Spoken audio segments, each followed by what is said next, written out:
Meteorum, you have completed your duty.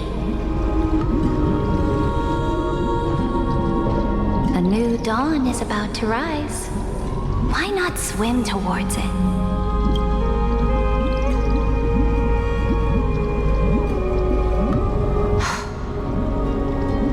You died long ago, Imperator.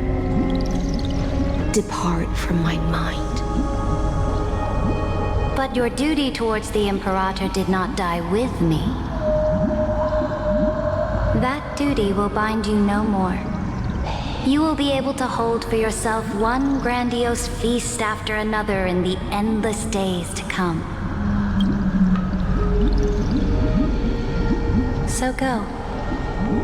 Go and swim towards that ocean beyond the sky with the Deliverer. Is this? A page out of that sidekick's book. I commanded her to gift this page to you when everything finally reaches the end. What's on this page? Memories. Lifelike memories. That sidekick found me after the bloody feast 1,000 years ago and showed me her diary. I saw within that notebook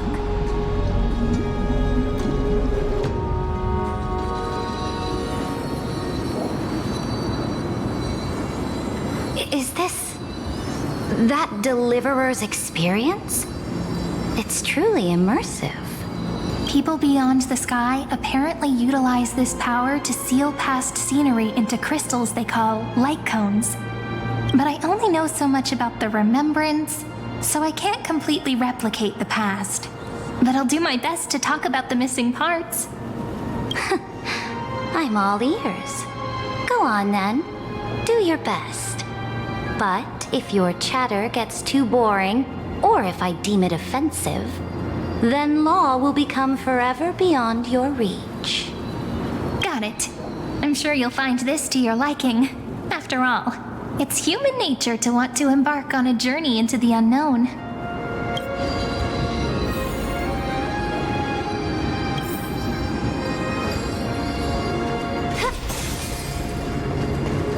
What brightly colored annals. The journey of the Deliverer's conquest. Let me partake in it. Is this a fortress in the sky? This is the first step of my friend's journey among the starry seas.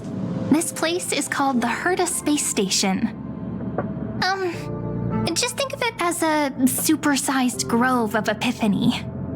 Oh, so it's the territory of that witch. She and another Antikytheran lent me a helping hand back at the banquet. Look, over there. Looks like he's talking to Madame Herta in his memory. Let's go listen to what she thinks about this world, all constructed by eons and paths. Are you telling me that woman is Herta? She seems shorter than I remember.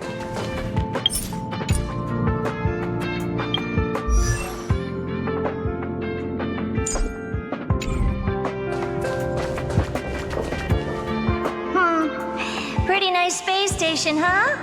But just wait. After a couple more stops on the Astral Express, you'll see sights that'll make this place look ordinary. Oh, the cosmos is so vast that the unknowns far outnumber the knowns.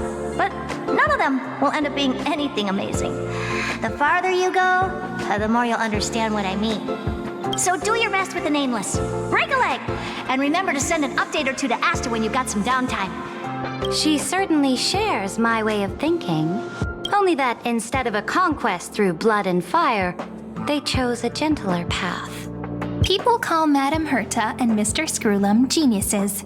Apparently, only the smartest people in the cosmos can receive the blessings of Nous, Amphorius' true creator. Do you mean that even individuals of such nobility are merely subordinates to a god?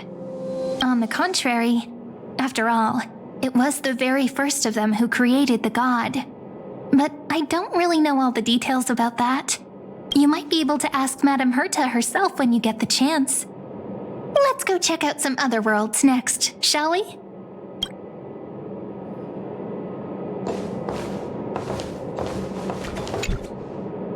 This next stop on the journey has a lot of similarities to Amphorius. A snow-covered land? Interesting. This star is named Eurillo 6.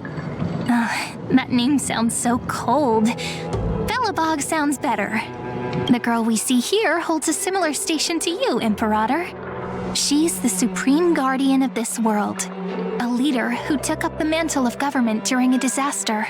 I did not expect the Empress of this world to be so young. Well, your appearance isn't much older. The object in the distance resembles Nikador. Is it a weapon? No, it's called... Right! The Geological Reconstruction Unit. Just Giorios' Titankin? Disappointing. It's all thanks to you that we survived the crisis. The collaboration with the IPC is both an opportunity and a challenge. Nonetheless, it's an important step in our journey back into the universe. This world was sealed beneath its sky just like Amphorius was, and they only managed to reconnect with the stars when the Nameless arrived. That IPC she spoke of, is it a more powerful organization? Yes, the IPC conquered many worlds through trade and opened up a vast territory that way. There are many such powerful alliances beyond Amphorius, and they all walk on roads different from the destruction. Coming back to the Supreme Guardian and her Belobog, didn't they find a peaceful way to enter the interstellar community?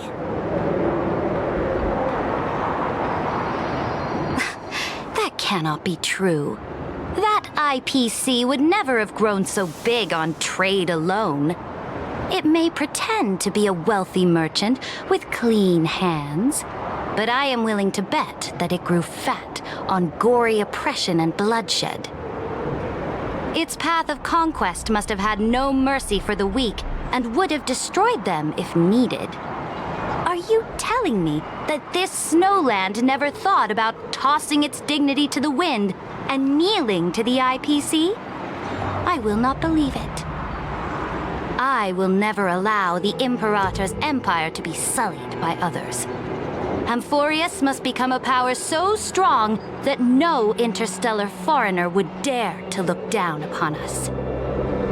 Imperator, Belobog isn't as weak as you imagine. Listen. I indeed hesitated, but now I understand what we must do. Belobog must learn how to walk on her own until she no longer needs the support of others and can stand on her 2 feet among the stars. Even if I may not live to see it, I believe such a day will surely come. They still have their dignity intact. One day, that hope will melt through the ice and help them into a prosperous tomorrow. But the order of the cosmos is already set in stone. The old laws decree that only the strong survive, binding the weak in an unbroken chain until they wither and turn to dust. Unless they embrace the power of the destruction. Amphorius must shatter the old law and become the new order among the stars. Speaking of the Order, another one of my friend's companions may be able to enlighten you further on that. Let's go to the next page. I indeed hesitated, but now...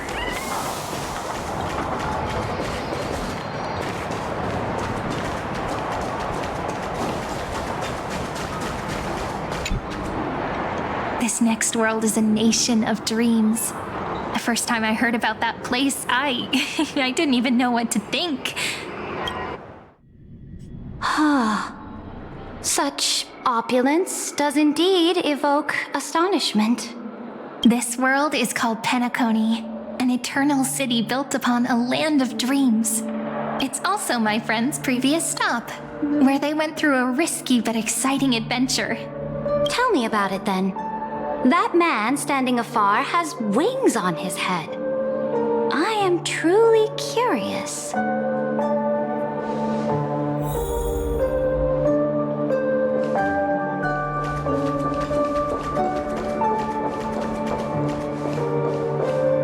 I wish to gaze upon the views of the Reverie Hotel one more time. I'll be just a traveler when I come back here again. And perhaps, through a traveler's eyes, even the things I once knew so well will feel strangely different. Penacony is a land of the harmony, where all dreams and hopes merge and combine. It believes in unrestrained freedom, and that's how it lost itself in shallow delights. Then, this young man before you chose to rewrite its laws, using the power of the Order, hoping to shape a dream-bound paradise of perfect happiness. Yet, the paradise of my dreams remains far away. Perhaps a brief journey with the Nameless can show me more possibilities in my search for paradise. As for what Penacony should look like, it'll be up to her. No, up to their trailblazing now. Oh, it sounds like this ideal kingdom is no more. That's right. The people chose to wake up at the end. You can't see tomorrow when drowning in sweet dreams. This individual's law acknowledged only gods and constructs, leaving no space for humanity. And yet, the fact that he could accept defeat and resume his journey shows a rare self-awareness and clarity of mind. You are also very self-aware, Imperator. Then you must know that the world promised by the destruction also has no place for humanity. I am indeed very aware of Lycurgus's honeyed words of deceit. I have seen enough. Take me back.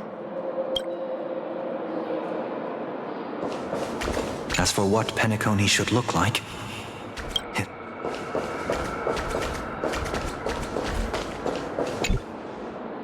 Then let's wrap up this trip down memory lane with one last scene.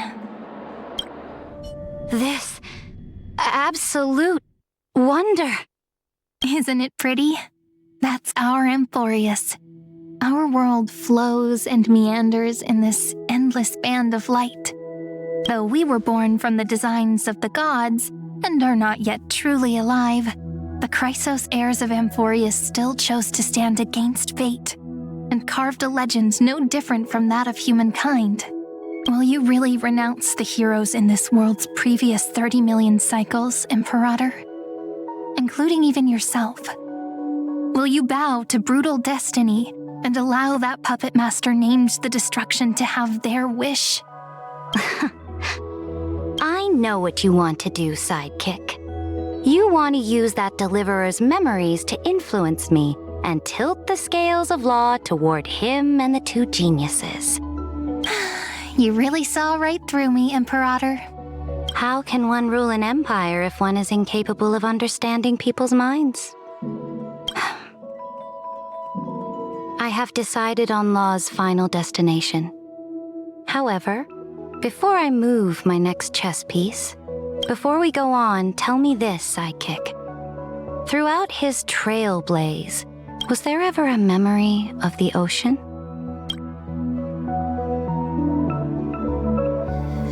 The ocean.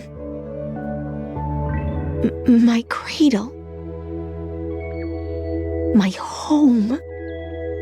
You shall complete your conquest in the ocean at the boundaries of this world, and eternally slumber in the sound of tides.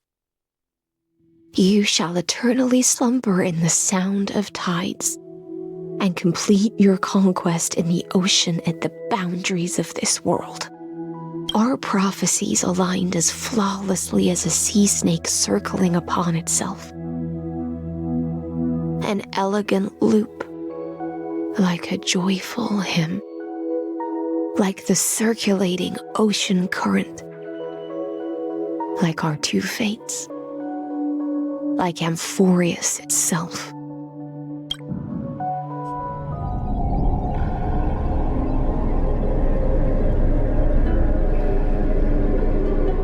The trial is over. So tell me, who will own the divine authority of law? I won't give it to anyone. What? I am the law. Why should I give my imperial crown to any other? Both the Deliverer and the Theoros came from beyond the sky. They have no right to interfere with the lands I conquered with my own 2 hands. The law of Amphorius shall be determined by Amphorius's master. What exactly did you see in the trial? Everything. I saw everything regarding the rules of this world's operation. I saw the laws of extrapolation that Theoros spoke of. I saw the ultimate protocol. As long as I offer a sacrifice of equal weight, I can rewrite the laws of this world according to my will. I can turn good into evil, ugliness into beauty, and weakness into strength. Fate gave me a very fair deal. 1 rule change for the life of 1 demigod. What are you planning to do? You can't guess? We can conquer the stars without relying on any power from beyond the sky. We just need to make some reasonable sacrifices. Your ambitions have already made so many people give up their lives for the law. And you're still not done? I am determined for Amphorius to stand on her own 2 feet among the stars. You are beyond reason. You think such a simple and hypocritical statement can justify your atrocities. There's no new without destroying the old. That's what you consider an atrocity? Ironic, for that is also the unchanging law of Amphorius's revolutions. Ever since the Flame Chase prophecy resounded in the distance, fate has decreed for the Chrysos heirs to ignite our blood and illuminate this dark age. People would still be puppets of the old dynasty if it weren't for my conquests. But your world doesn't seem to be any different from your predecessors. Bloodshed, tyranny, oppression. You're making the same mistakes they did. Go and see everything for yourself. Go to any library I've built. Go listen to the rumors on every street corner. Go and witness how the Imperator crushed the old laws and forged new ones. Go and see what my conquests brought to this world. I cleansed the Chrysos War's filth and mended all the conflicts left by the Arabellica. I restored Akima's might and allowed mortals and Chrysos heirs to face each other as equals in the Council. I punished all sins and rewarded all achievements. I smashed Talantin's shackles, united humankind to save themselves, and started the Flame Chase era. That's what the Imperator has done in her glorious life. So now, hearken to my final words. History will eventually forget Saridra, but it will never forget the Imperator's people or the Flame Chase era she began. Final words?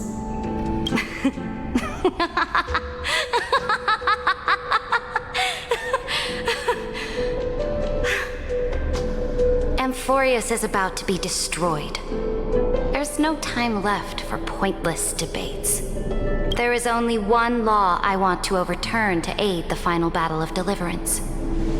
So I will only offer the life of one demigod.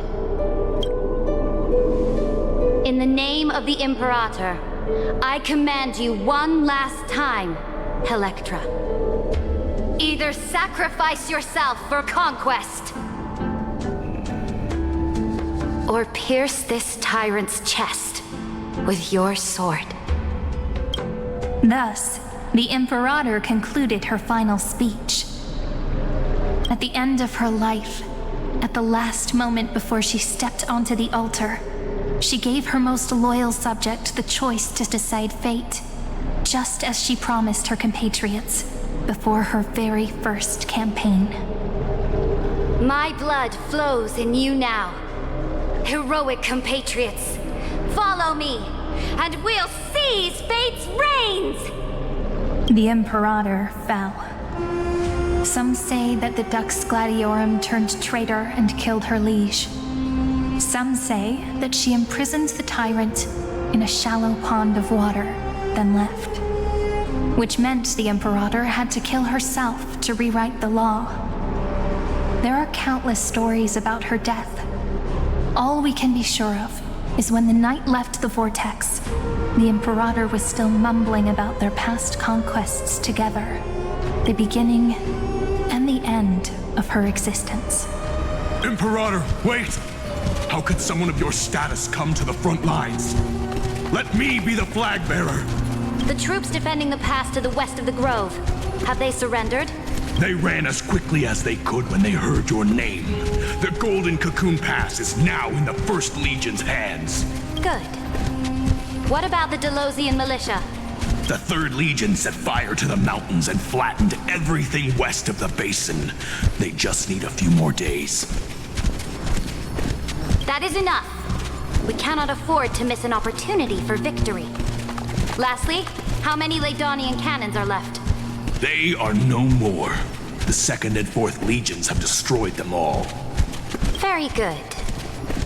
They now have no way out, no reinforcements, and no artillery support. We will be able to liberate the Grove of Epiphany in the blink of an eye. We will launch the final charge 1 quint after the curtain fall hour tomorrow. Remember, as long as the Alliance's flag still flies on my shoulders, you must keep moving forward. Take no prisoners among the enemy's soldiers. All sages who resist are to be captured and tried according to martial law. And do not destroy any books. Now go! Notify the entire army. Understood. Those who are resolved to die, we salute you. Reporting in. The mountain dwellers are resisting fiercely, and the legendary Mountain Breaker has personally engaged in battle. Their formations are nigh impenetrable. Then cease our frontal assault.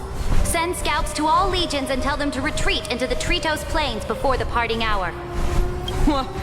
Are you planning to surrender? It's a strategic change of plans. The seismic walking dragon is enough for that battlefield. Walking dragon? You mean that stupid beast, Terravox? What can they even do? Stupid? No. They are the wisest of all of Giorio's creations. Only they can perceive the currents of time. Let them deal with their earthly brethren.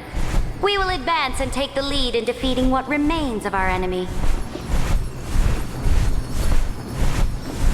I will deliver the most fiery retribution for the humiliation they dealt us, and crown myself with a god-slaying wreath. Understood. I'll see to it. Those who are resolved to die, we salute you. The Temple of the Three Fates sent a letter, Imperator. They refused to surrender and said this letter is their last warning to us. Tell the commanding officers not to launch any attacks unless they receive the Imperator's handwritten approval. Disobedience will be punished by death. Oh, what are you doing? The priests of the Three Fates aren't soldiers, but politicians. Do not mistakenly believe they don't have a plan. These dying pests will wring out every idea from their brains, all for short-sighted gain. They are much shrewder than we are. I am inferior to them in that regard. They also have the prophecy to wield as a weapon, something I am not blessed with. Launching an unplanned attack will only disadvantage us, as all of Emphorius will judge our actions. Which means I will be heading to the battlefield myself, just as I have always done. This time, however, I will go alone. I will conduct secret negotiations to ensure fate is on our side. Understood. The legions will make their preparations. Those who are resolved to die, we salute you. Why are we not allowed to march out with the army, Imperator? This will be a long voyage with no return. Those of you who bear the prophecy cannot come with me. Why are you personally leading this battle if it's doomed to fail? The Flame Chase journey cannot be without a leader. That is correct. The Empire will be without a head when the Imperator falls. But remember, as long as you seize the right opportunities, even a chaotic game will remain winnable. My departure will create a long staircase for you. You will understand what I mean when news of my death reaches your ears. Saridra, is our journey about to be over? Destroy the old laws and forge new ones. My conquest has reached its limits within the borders of Amphorius. Since the prophecy already decreed that the Imperator would never conquer the stars as she wished, I will bow out here and try no more. More Chrysos heirs bearing divine authority will be born, and many more heroes will arise. Will they demand peace or war? Will they resist tyranny or become the next Imperator? I do not care. The children of the future will decide for themselves. Do not mourn for me. Anyone can kill the Imperator, but the only one who can truly destroy her is Saridra. At the end, I faithfully recorded the most important battles in the Imperator's life. Her conquest was about to be completed at this point in the story. However, for some reason, a memory suddenly entered my mind just as I was about to put down my pen. It was a journey on a fantastical train. I had the honor of having a heart-to-heart conversation with the Imperator under the stars. And I asked her this question at the end of that discussion. How do you want history to remember you? As a hero who gave up her life for the Flame Chase? Or as a tyrant? She answered so quickly, as if she had made up her mind long ago. I would rather be forgotten than be defined.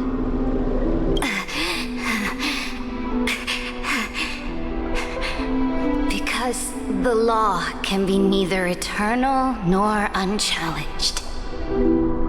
And only humanity can pen laws into history's pages.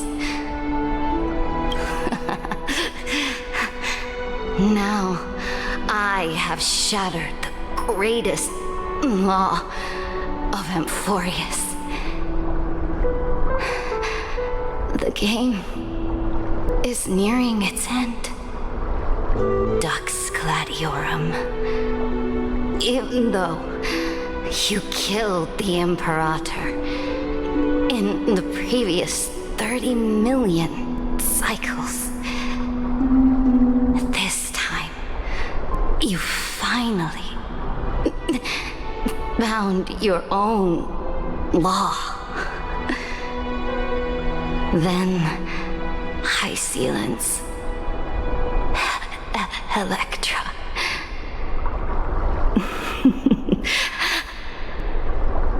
I will ask someone to deliver the prophecy's ocean at the boundaries of this world to you.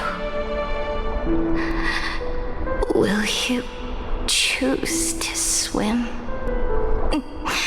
into that ocean?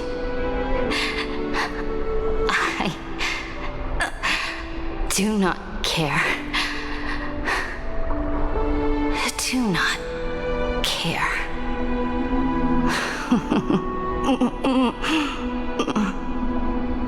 The Imperator muttered about her conquests, and news of her death spread in the city. Freedom! Liberty! The tyrant is dead! Go! Shout this news in the streets! My people! My fellow elders! Do not panic. Stand your ground. That usurper has paid for her ambition with her life. People once cheered for my ascension. And now they cheer for my fall. No matter. I am fond of applause.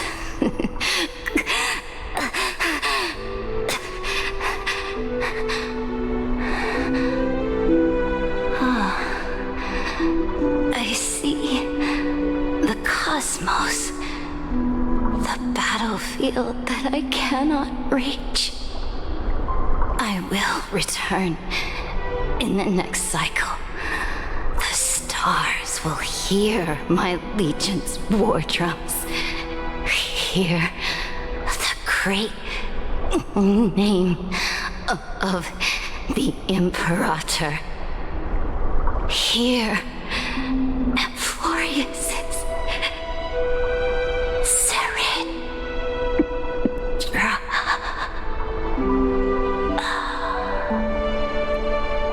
To this day, we do not know which rule the Imperator overwrote at the cost of her life.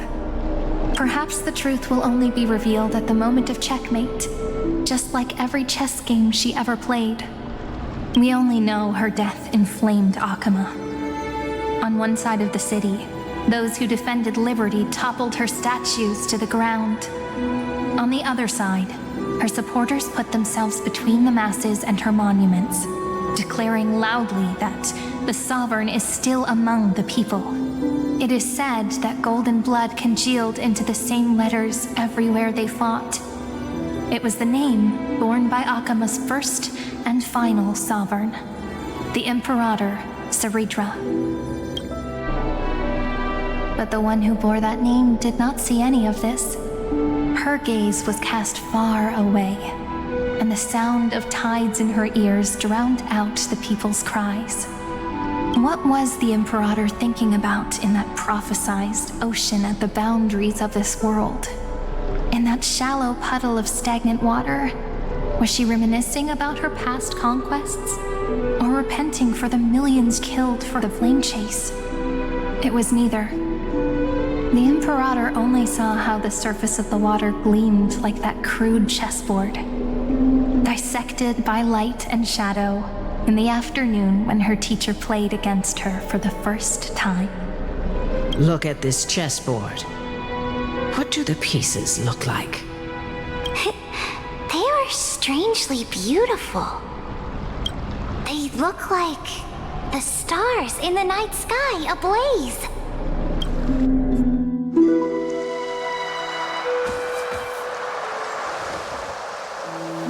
From that page emerged an ocean so vast, so pure, not a single trace of corruption. Is this Saridra? Electra, my subject. Ever since you walked out of the tainted ocean and pledged yourself to me, I have seen the abyss in your eyes and the emptiness in your heart. That was why I promised you a new ocean, where the Imperator's ambitions would serve as the currents, and loyalty would be its light. Electra, my subject, you have done your duty as my blade. The prophecy has now made its final decree on the road I intend to walk.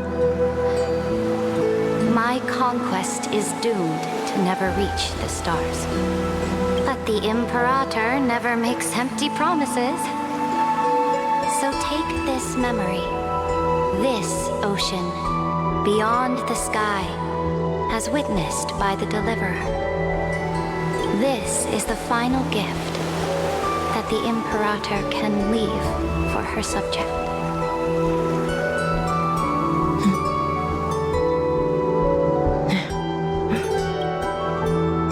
When I was still a fish in the ocean, I always felt so genuine swimming through the waters. But once I stepped onto land, I found myself caught in a play. Every land dweller wore a mask in their life. So I, too, donned a costume and tried to find my role in this show. I became your blade in war and the violin strings at banquets. Do you still not get it? I do not long for the oceanic depths of my homeland. Nor do I crave the swelling seas beyond the sky. Perhaps even I don't know what I want. I still don't know where I should swim to even at the end. But I know one thing right now. A fish is simply a fish. And she can never leave the ocean she's in. But whether under the ocean or on land, we two prisoners who can never escape this cave can still look outside the cave and see the stars.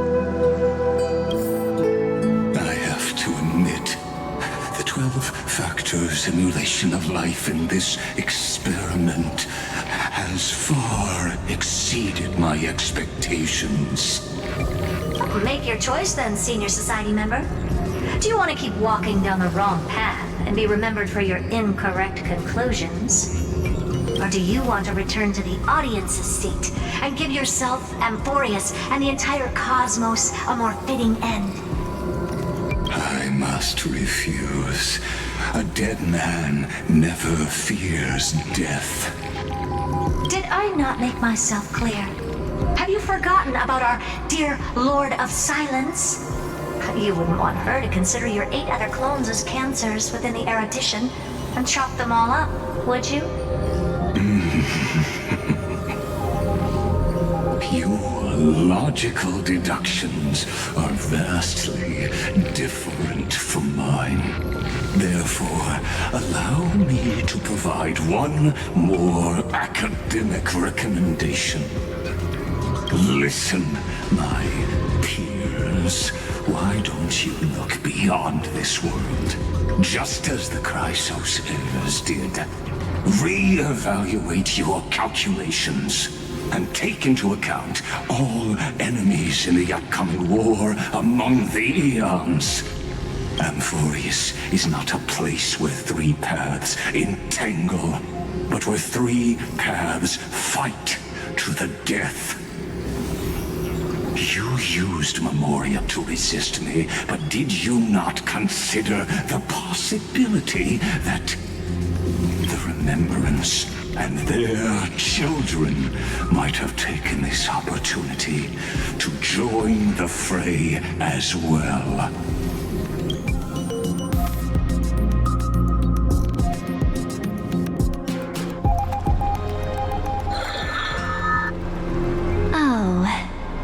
So this isn't just silence.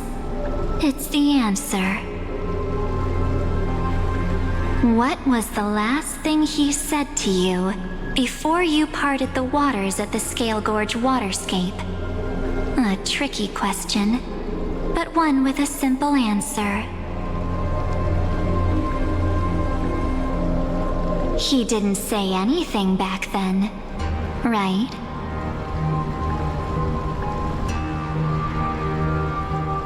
That's correct. And now I'm sure. You are not March 7th. There's no way she would remember that detail.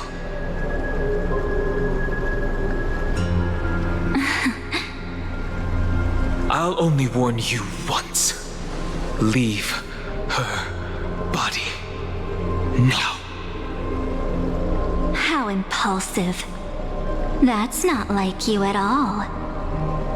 Why don't you calm down and think about another possibility? I didn't take over March 7th's body. Rather, it's March 7th who regained my memories.